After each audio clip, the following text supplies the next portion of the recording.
ইরাকে এক নাস্তিকের জন্ম হয়েছিল। সে বলে বেড়াচ্ছিল আমি স্রষ্টায় বিশ্বাস করি না, কারণ স্রষ্টা দেখা যায় না।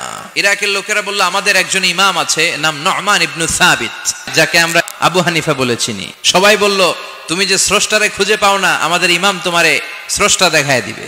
সে বলল ঠিক আছে, তাহলে তোমাদের ইমামরা আসতে বলো। এই ডিবেট দেখার জন্য হাজার হাজার মানুষ এসেছে ইরাকের কুফানগরীতে, সবাই এসেছে। আসে নাই শুধু ইমাম আবু হানিফা। নাস্তিক কয় তগো ইমাম ডরাইছে। 1.5 ঘন্টা দেরি করে যখন উনি আসলেন, নাস্তিক বলে আপনার সাথে কোনো কথা নাই, আপনার তো সময়ের জ্ঞানই নাই। ইমাম আবু হানিফা বললেন আইন্দি ওযর, আমার ওযর আছে। কি ওযর? বললেন আমি যখন ঘর থেকে বেরোই আমার বাড়ির সামনে বিশাল এক নদী পড়ে যায়, আর এই নদী পেরোতে আমার নৌকা ব্যবহার করতে হয়। আজকে এসে দেখি নৌকাও নাই, মাঝিও নাই, কিচ্ছু নাই, কিভাবে পার হবো? হঠাৎ দেখলাম নদীর পাশে বিশাল বড় গাছ, গাছটা হঠাৎ এমনি এমনি 2 টুকরা হয়ে গেল। গাছ থেকে বিশাল কাঠের তক্তা বের হয়ে গেল, তক্তাগুলো অটোমেটিক্যালি জোড়া লেগে নৌকা হয়ে গেল। এই নৌকা মাঝি ছাড়া সা করে আমার সামনে চলে এলো।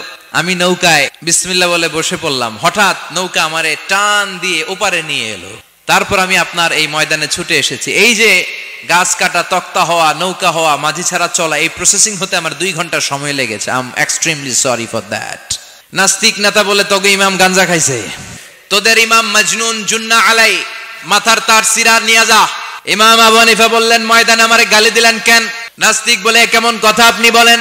কোন মানুষ ছাড়া, করাত ছাড়া বিশাল বড় বড় গাছ কাটা যায় নাকি? মিস্ত্রি ছাড়া তক্তা বানানো যায় নাকি? মিস্ত্রি ছাড়া তক্তা জোড়া লাগে এমনি এমনি নৌকা হয় নাকি? মাঝি ছাড়া পানিতে নৌকা চলে নাকি? ইমাম আবু হানিফা বললেন now you are on the right track. এই তো লাইনে আসছিলাম, এই লাইনে আনার জন্য তো এত গল্প। আপনার কথা থেকেই যদি ধরি, করাত ছাড়া গাছ কাটা যায় না, এমনি এমনি তক্তা হয় না, এমনি এমনি নৌকা হয় না, মাঝি ছাড়া নৌকা এমনি এমনি চলে না, তাহলে আকাশ কেমন করে এমনি এমনি হলো? জমিন কেমন করে এমনি এমনি হলো? দ্বিপ্রহরের জলজলে সূর্যটা কেমন করে কিরণ দিল এমনি এমনি? আল্লাহু আকবার! কেমন করে নবমণ্ডল ভূমণ্ডল সৃষ্টি হলো? কেমন করে দিন শেষে রাত্রি আসে, রাত্রি শেষে দিন আসে?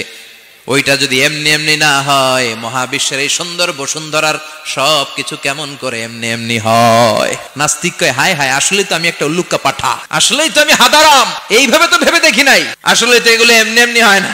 Someone is controlling everything in the world. একজন মহা শক্তিধর, মহা ব্যবস্থাপক, সব ব্যবস্থাপকদের বড় ব্যবস্থাপক চিৎকার করে বলেন তিনি কে?